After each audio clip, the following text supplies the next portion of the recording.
Drugio efektas. Kas tai yra? Tai mažo, gražaus lietuviško drugelio sparnų plazdenimas, kuris gali sukelti tornadą Teksase. Arba gali sustabdyti būtent to tornado atsiradimą. Gyvenimas visas yra vien tik tai pamokos. Ir tos pamokos yra labai svarbios. Kol mes neišmokstam vienos pamokos, gyvenimas siunčia vis sunkesnį ir sunkesnį. Būtinai reikia skirti laiko savo, reikia pasidžiaugti gyvenimu, koks jisai gražus, koks pasaulis yra gražus. Kaip dabar, labai šaltas lietuviškas rytas. Taigi, kokios tai pamokos ir kaip jas išmokti. Kartais gyvenimas siunčia mums perspėjimus. Labai mažiuką akmenuką. Jeigu mes nepastebėm to akmenuko, jisai siunčia plytą. Jeigu nepastebėm ir plytos, siunčia puntuką. Kas tai yra? Įsivaizduokit, jūs tiesiog užsisukot savo darbę, savo įvairių reikalų ir neturit laiko pailsėti. Taigi gyvenimas siunčia ligą. Mažą, galbūt peršalimą, pagulit 1-2 dienas ir viskas praeina.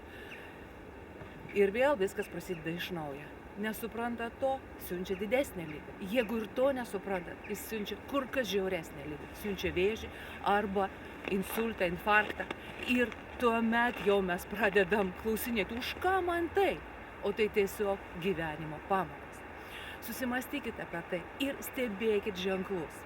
Vien tai, kad jūs žiūrit šį video, vadinasi, kad jūs norite pasikeisti. O pasikeisti mes galim tikrai visi.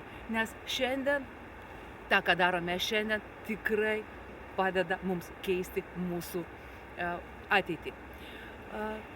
Svajonių, sparnų mes turime visi ir kiekvienas turi rožinius akinius. Jos tikrai labai dažnai pasidedam kažkur toli ir pamirštam apie juos.